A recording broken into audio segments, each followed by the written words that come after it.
आज हम लोग बात करने वाले हैं बीए पार्ट 2 हिस्ट्री ऑनर्स का चैप्टर 7।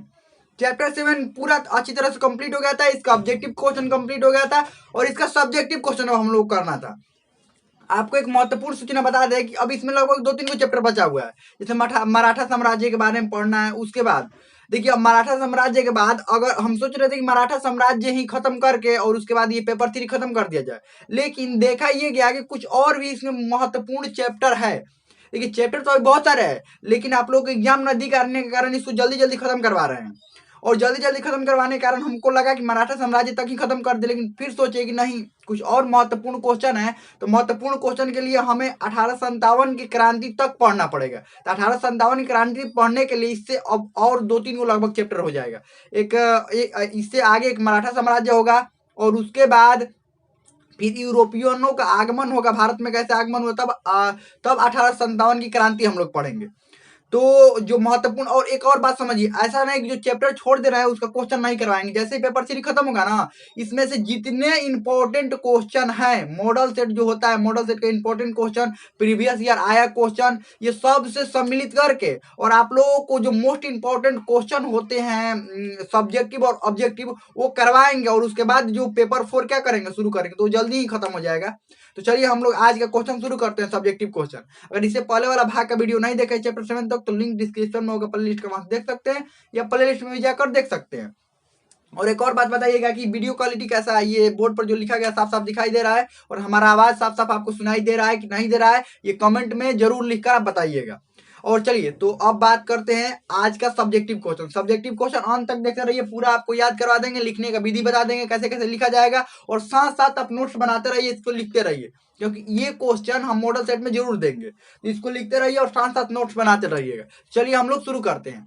तो क्वेश्चन क्या है कि मुगलों के पतन के कारणों की चर्चा करें, यानी कि मुगलों का पतन कैसे हुआ उस कारण की चर्चा करना। या ये क्वेश्चन और भी अलग तरीका से भी क्वेश्चन पूछा जा सकता है कि क्या कारण थे जो इतना बड़ा मुगल साम्राज्य का पतन हो गया, क्या कारण थे कि इतना बड़ा मुगल साम्राज्य का पतन हो गया, ऐसे भी ये क्वेश्चन पूछा जा सकता है। मतलब कुल मिलाकर बात ये है कि मुगलों के पतन के बारे में, यानी कि मुगल साम्राज्य नष्ट कैसे हुआ, अगर इसके बारे में आपसे क्वेश्चन पूछा जाएगा तो आप उसका आंसर यही लिखेंगे। और कैसे लिखेंगे, चलिए तो ये क्वेश्चन नोट कर लीजिए और ये लिखना आप शुरू कर दीजिए। अब कैसे लिखेंगे, बाबर द्वारा स्थापित मुगल साम्राज्य जो अपने शिखर पर था, बाबर द्वारा स्थापित मुगल साम्राज्य, ये देखिए इंट्रोडक्शन में लिखना होता है, आपको पता है इंट्रोडक्शन पार्ट लिखना बहुत जरूरी है। बाबर द्वारा स्थापित मुगल साम्राज्य जो अपने शिखर पर अकबर, जहांगीर और शाहजहां के समय पहुंचा, परंतु औरंगजेब के बाद यह धीरे धीरे नष्ट होने लगा। औरंगजेब के बाद ये धीरे धीरे नष्ट होने लगा। और देखिए 2-3 गो बातों को आपको अंडरलाइन कर लेना है। यह स्थापित को अंडरलाइन कर लेना है, उसके बाद अकबर, जहांगीर और शाहजहां को अंडरलाइन कर लेना है। इतना लिख लिए, कॉपी पर इतना जल्दी लिख लीजिए। उसके बाद क्या लिखना है, धीरे धीरे नष्ट हो गया। उसके बाद लिखना है यह साम्राज्य इतना, यह साम्राज्य प्रारंभ में, या यह साम्राज्य, ऐसे लिखेंगे, यह साम्राज्य इस स्थिति में पहुंच गया कि, यह साम्राज्य इस स्थिति में पहुंच गया कि मात्र एक लाल किले तक ही यह सिमट कर रह गया।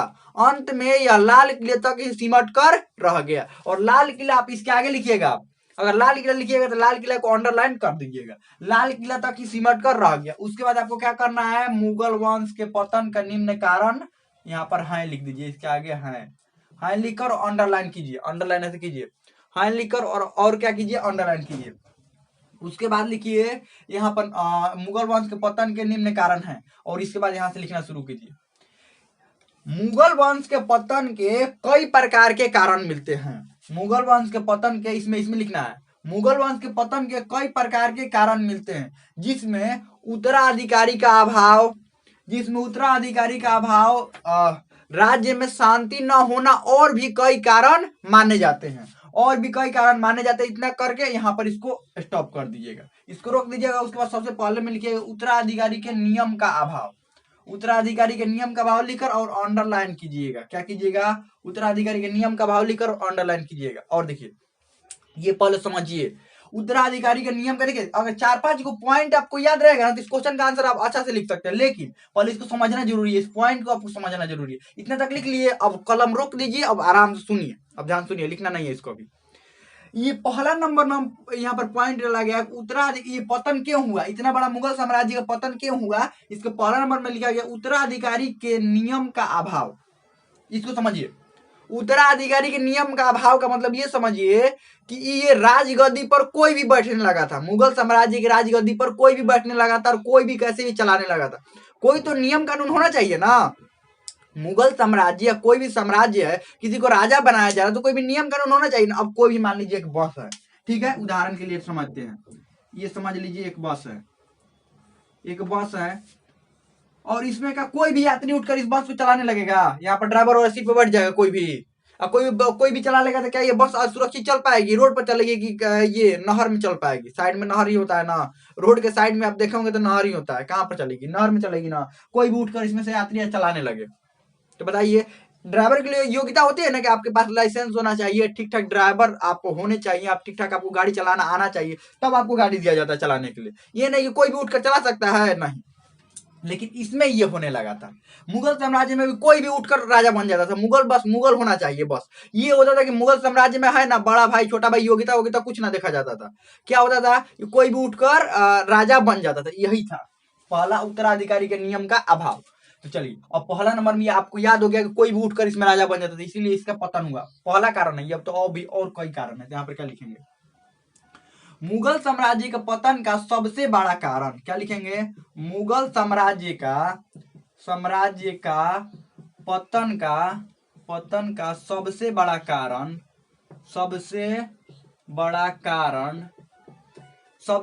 कारण उत्तराधिकारी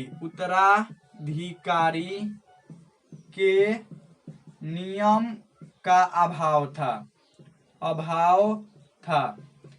यहाँ पर राजगद्दी तलवार के बल पर मिलता था, तलवार के बल पर मिलता था, जो ज्यादा पर मिलता था, जो ज्यादा ताकतवर था वो राजा बनने लगा, और राजा बनने के लिए लड़ाइयां होने लगी।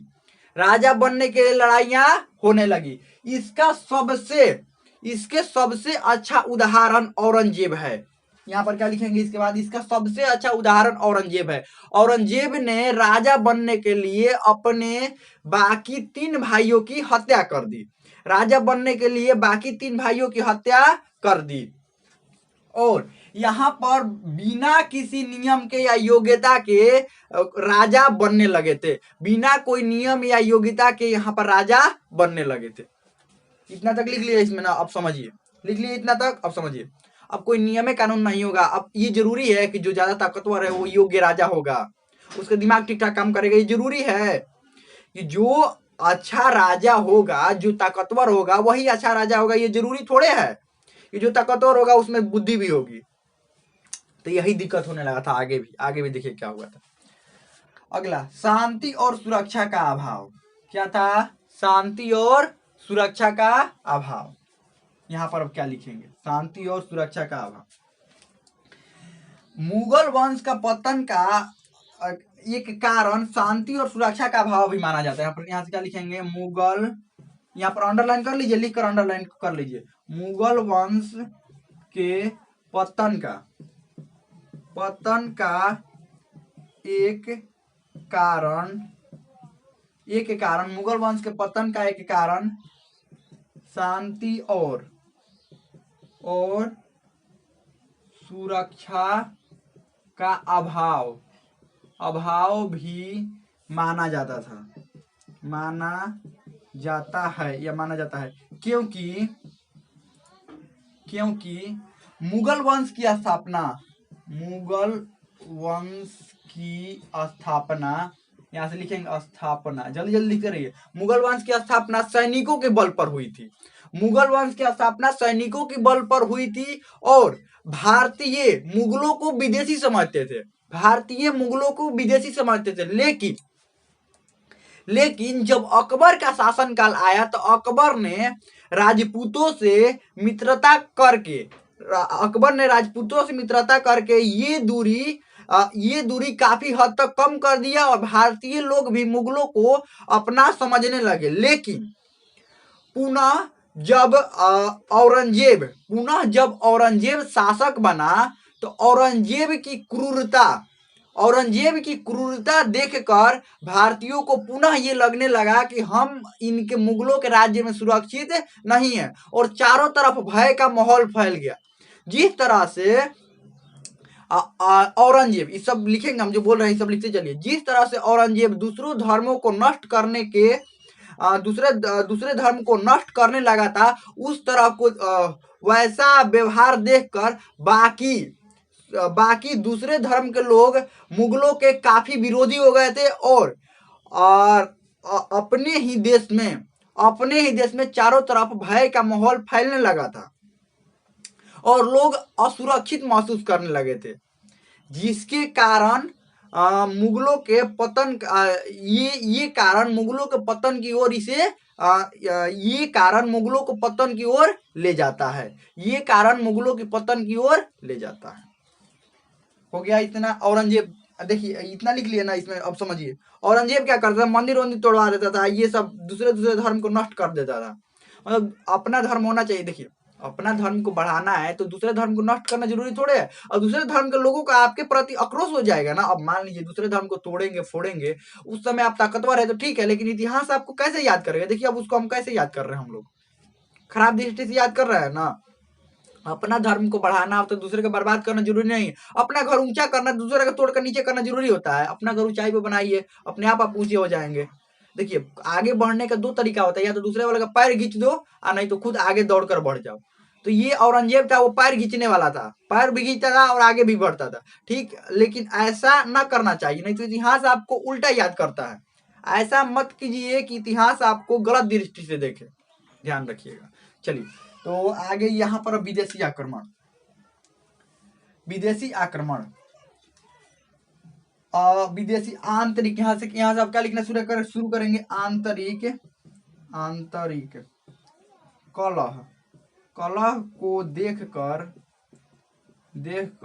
विदेशी आक्रमणकारियों की नजर, यहाँ से क्या लिखेंगे? विदेशी आक्रमणकारियों की नजर भारत पर पड़ी। ये अंडरलाइन करके उसके बाद लिखेंगे आंतरिक कलह को देखकर विदेशी आक्रमणकारियों की नजर भारत पर पड़ी और उन्होंने देखा कि भारत में कमजोर राजा है और अपना विलासितापूर्ण जीवन जी रहा है। विलासितापूर्ण जीवन का मतलब समझते हैं क्या होता है? मतलब अपने ही मगन में रहे, एकदम अपने ही जनता का कोई कुछ परवाह नहीं करे। यही ना होने लगा उत्तर मुगल काल में, तो यही सब हो रहा था।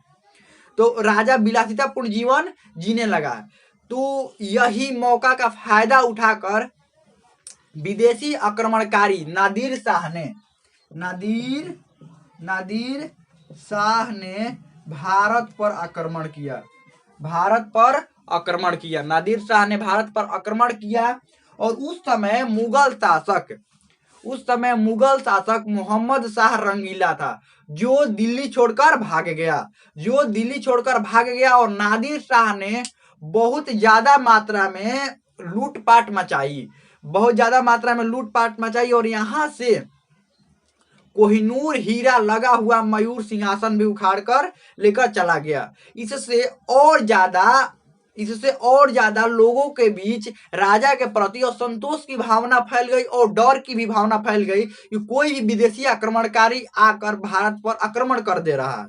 यानी कि राजा बहुत ही कमजोर हो चुका है, ये सभी लोगों को पता चल गया कि राजा बहुत ही कमजोर हो चुका है। बस इसमें लिख दिए। अब आगे यहाँ पर लिखना शुरू करेंगे। कमजोर उत्तराधिकारी, क्या लिखेंगे? कमजोर उत्तराधिकारी लिखकर अंडरलाइन डैश करेंगे। देखिए ये सब पॉइंट में इसलिए आपको याद करवाया है ना। अब पॉइंट सब याद करवा देंगे आप। अभी देखिए अभी नोट्स बनाते जाइए, अब अंतिम में आपको याद करवाएंगे फिर दोबारा से। यहाँ पर लिखेंगे कमजोर उत्तराधिकारी, यहाँ पर लिखकर अंडरलाइन डैश करेंगे। मुगल साम्राज्य में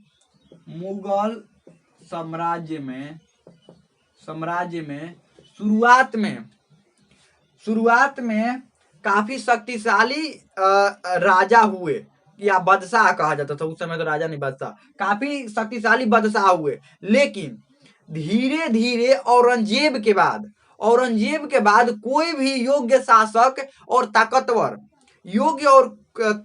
शासक न हो पाया, जिसके कारण कमजोर उत्तराधिकारी के कारण कोई भी मुगल साम्राज्य पर आक्रमण कर देता था। इसमें क्या लिखा, कोई भी मुगल साम्राज्य पर आक्रमण कर देता था और कोई भी शासक इतना योग्य नहीं हो पाया।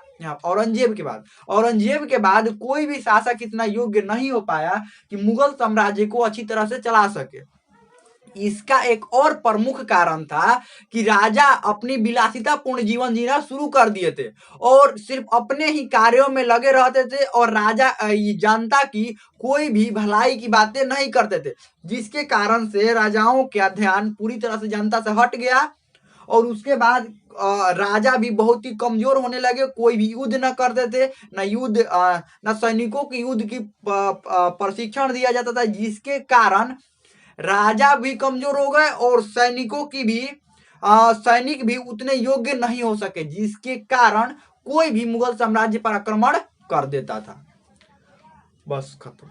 और ये यहाँ उसमें और लिख लेंगे, ये भी मुगल साम्राज्य के पतन का एक बहुत बड़ा कारण था। बस अब यहाँ पर निष्कर्ष में, यहाँ पर नीचे निष्कर्ष में लिखेंगे, मुगल साम्राज्य जिस तरह से अपनी अकबर के समय अपनी ऊंचाइयों पर पहुंचा, उसके बाद धीरे धीरे जिस तरह से ऊंचाइयों पर पहुंचे, उसके बाद वह साम्राज्य धीरे धीरे नीचे आने लगा।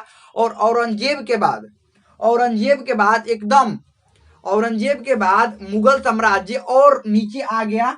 औरंगजेब के बाद मुगल साम्राज्य और नीचे आ गया और धीरे धीरे यह अपने विनाश की ओर पहुंचने लगा।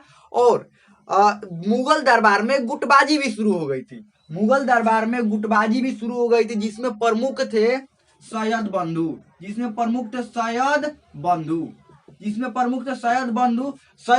जिसको चाहते थे उसको ही बादशाह बना देते थे। जैसे उदाहरण के लिए फारूक सियर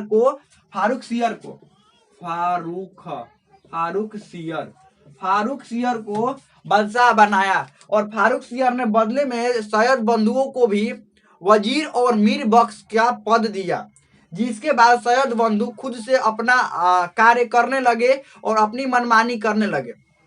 जिसके बाद फारूक सियर को लगा कि मैं कमजोर होता जा रहा हूं और फारूक सियर ने षड्यंत्र किया, सैयद बंधुओं को दरबार से हटाने का षड्यंत्र किया। जिसके बाद ये बात सैयद बंधु को पता चल गई और सैयद बंधुओं ने फारूक सियर को राजगद्दी से हटाकर और षड्यंत्र करके राजगद्दी से हटाकर और मोहम्मद शाह को राजगद्दी पर बैठा दिया। पतन का एक ये भी कारण, मुगल साम्राज्य के पतन का गुटबाजी भी एक प्रमुख कारण माना जाता है। बस खत्म हो गया, गुटबाजी भी एक प्रमुख कारण माना जाता है। बस लिख लिए, खत्म। आप नोट्स बना रहे हैं ना? देखिए, आपको अगर लिख रहे हैं जल्दी में छूट जा रहा है तो इसको पीछे कर लीजिए, हल्का सा वीडियो पीछे करना आता है ना, 2 बार ऐसे टाइप कीजिए, उस पर आप मोबाइल स्क्रीन पर 2 बार टाइप कीजिए और पीछे हो जाएगा। इधर मोबाइल स्क्रीन में 2 बार ऐसे टाइप कीजिएगा तो पीछे हो जाएगा, या ऐसे करके पीछे कर लीजिए और पीछे करके दोबारा लिख लीजिए। आपको देखिए, हम तो जल्दी में बोल रहे हैं, कम समय में आपको समझाना है ना, जल्दी में बोल रहे हैं। आप इसको जरूर अच्छा से नोट्स बना लीजिएगा और चाहे तो आप भारत का यहाँ पर मैप भी बना सकते हैं। क्या कर सकते हैं? भारत के, देखिए भारत का मैप थोड़ा सा खराब बन गया है, थोड़ा सा कुछ ज्यादा ही खराब बन गया है। ठीक है, भारत का मैप चाहे तो बना सकते हैं, दिल्ली को दिखा सकते हैं, दिल्ली को यहाँ पर दिखा सकते हैं कि दिल्ली है, ये दिल्ली को दिखा सकते हैं। अब देखिए, याद कैसे करेंगे कि ये मुगल साम्राज्य का पतन कैसे हुआ? बाबर द्वारा स्थापित मुगल साम्राज्य जो अपने शिखर पर अकबर, ये देखिए, ये ध्यान समझिए, ये अंतिम अब याद होगा अच्छा से, ध्यान समझिए इसको। अभी देखिए 1 मिनट में आपको याद करवा देंगे। आपको पतन बताना है कि पतन कैसे हुआ, यानी नष्ट कैसे हुआ, विनाश कैसे हुआ। कोई भी चीज, यानी कि यहाँ पर कोई भी चीज नहीं है, मुगल साम्राज्य विनाश कैसे हुआ, देखिए समझिए। बाबर द्वारा स्थापित मुगल साम्राज्य जो अपने शिखर पर अकबर, जहांगीर और शाहजहां, ये 3 को का नाम लिख देना, 3-4 को का नाम लिख देना, सब प्रमुख का, के समय पर पहुंचा। परंतु औरंगजेब के बाद यह धीरे धीरे नष्ट होने लगा। औरंगजेब के बाद ये धीरे धीरे क्या होने लगा? नष्ट होने लगा और अंत में यहाँ तक पहुंच गया। अंत में यहाँ पर क्या लिखा है? यह साम्राज्य अंत में एक किला तक सीमित रह गया, अंत में एक किला तक सीमित रह गया बस। अब उसके बाद मुगल वंश के पतन के निम्न कारण है, इसमें भी लिखवाया है कि इसके पतन के 2-3 को कारण है, इसी में से लिख देना है। मुगल साम्राज्य के पतन के कुछ ऐसे कारण है जो शांति और सुरक्षा का अभाव, 1-2 को इसी में से लिख देना। देखिए उसके बाद ये लिखकर अंडरलाइन डैश। अब देखिए 3-4 को याद कैसे करेंगे। पहला नियम का अभाव था, गाड़ी वाला याद रखिए। गाड़ी, ये मुगल साम्राज्य है, मुगल साम्राज्य, ये गाड़ी है, कोई भी ड्राइवर आकर चलाने लग रहा है, पहला बात। और दूसरा बात कि शांति और सुरक्षा का अभाव हो जा रहा है। कोई भी ड्राइवर आकर चलाएगा तो शांति सुरक्षा रहेगा। अब बताइए, गाड़ी कोई भी ड्राइवर चला रहा है, गाड़ी से याद रख लीजिए, गाड़ी एक मुगल साम्राज्य है, बस ये आपको ट्रिक बता रहे हैं। गाड़ी एक मुगल साम्राज्य है, कोई भी आकर चलाने लग रहा है उस गाड़ी को, तो गाड़ी जब मुगल मतलब यहाँ पर पहला गाड़ी कोई भी चलाने लग रहा है, यानी कि उत्तराधिकारी के नियम का भाव, इसमें नियम का भाव है तभी तो कोई दूसरा चला रहा है, तो नियम का भाव पहला याद रखेंगे। दूसरा कैसे याद रखेंगे, शांति और सुरक्षा का भाव। अब शांति और सुरक्षा का भाव कैसे होगा, अब शांति और सुरक्षा का भाव इसलिए होगा, कोई भी चला रहा है, कोई भी चलाएगा तो शांति और सुरक्षा का भाव रहेगा ना। अब इधर उधर गाड़ी होने लगे तो लोग चिल्लाने लगेंगे, और चिल्लाने लगेंगे तो सुरक्षा भी नहीं रहेगा, कोई भी किधर भी ले जाएगा गाड़ी उल्टा देगा। तो इसीलिए शांति और सुरक्षा के लिए, और उसके बाद विदेशी आक्रमण, कोई आक्रमण भी इस पर कर देगा, और उसके बाद कमजोर उत्तराधिकारी। बस हमें लगता है कि कमजोर तो होंगे ही ना, कोई भी आ जाएगा तो कमजोर होंगे। तो हमें लगता है कि बहुत अच्छा से ये सब समझ में आ गया होगा। आपको इसमें कोई भी डाउट हो, कोई भी क्वेश्चन हो, आप कमेंट में पूछ सकते हैं। हमें लगता है समझ में आ गया होगा।